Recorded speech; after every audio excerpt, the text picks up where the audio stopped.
एक समय की बात है, एक सुंदर और हरे भरे गांव में, जिसका नाम सुखपुर था, वहां की जिंदगी बहुत शांत और सरल थी। हर कोई खेती बाड़ी करता और शाम को गांव के चौपाल में कहानियां सुनाता। लेकिन सुखपुर में एक अजीब बात थी। गांव के बीचों बीच एक पुराना कुआं था, जिसे रहस्यमय कुआं कहा जाता था। कहते हैं कि इस कुएं से रात के समय अजीब अजीब आवाजें आती थीं। गांव वाले डर के मारे उस कुएं के पास कभी नहीं जाते थे। बच्चों को भी सख्त मनाही थी कि कुएं के पास न जाना, पर कोई नहीं जानता था कि आखिर इस कुएं में ऐसा क्या है। गांव में एक छोटा बच्चा था, जिसका नाम गोपाल था। वह बहुत जिज्ञासु और बहादुर था। उसे हर चीज के बारे में जानने का बहुत शौक था। जब भी वह कुएं की तरफ देखता, उसे महसूस होता कि वहां जरूर कुछ खास है। एक दिन गोपाल ने अपने दोस्त मोहन से कहा, मोहन, क्या तुमने कभी सोचा है कि इस कुएं में ऐसा क्या है जिससे सब डरते हैं? मोहन ने तुरंत जवाब दिया, दादाजी कहते हैं कि वहाँ एक भूत रहता है जो रात में लोगों को पकड़ लेता है। गोपाल हंस पड़ा। भूत वूत कुछ नहीं होता, हमें खुद जाकर देखना चाहिए। उस रात गोपाल और मोहन ने तय किया कि वे कुएं के रहस्य का पता लगाएंगे। जैसे ही रात हुई, वे दोनों चुपके से घर से निकल गए। दोनों के हाथों में एक एक मशाल थी। गांव के चारों ओर गहरा सन्नाटा था।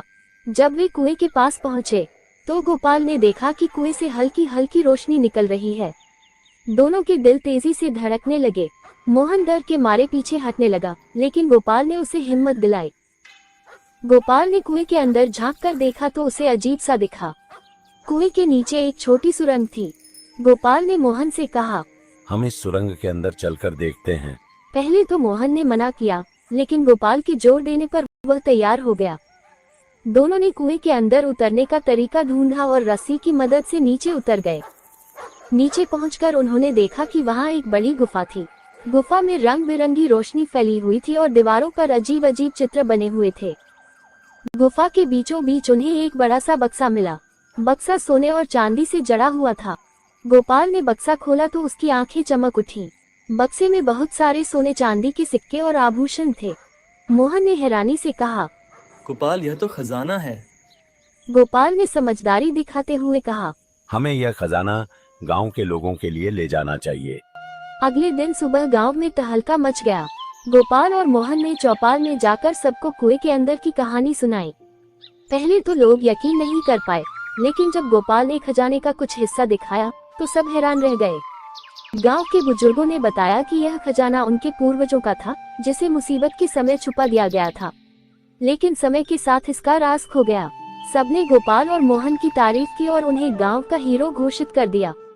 उस खजाने से सुखपुर में नया स्कूल, अस्पताल और तालाब बनाया गया। गांव के लोग खुशहाल हो गए। लेकिन सबसे बड़ी बात यह थी कि अब कोई भी रहस्यमय कुएं से नहीं डरता था। गोपाल की जिज्ञासा और बहादुरी ने गांव का भविष्य बदल दिया था। और इस तरह सुखपुर ने एक नई शुरुआत की, जहां हर कोई खुश और सुरक्षित था।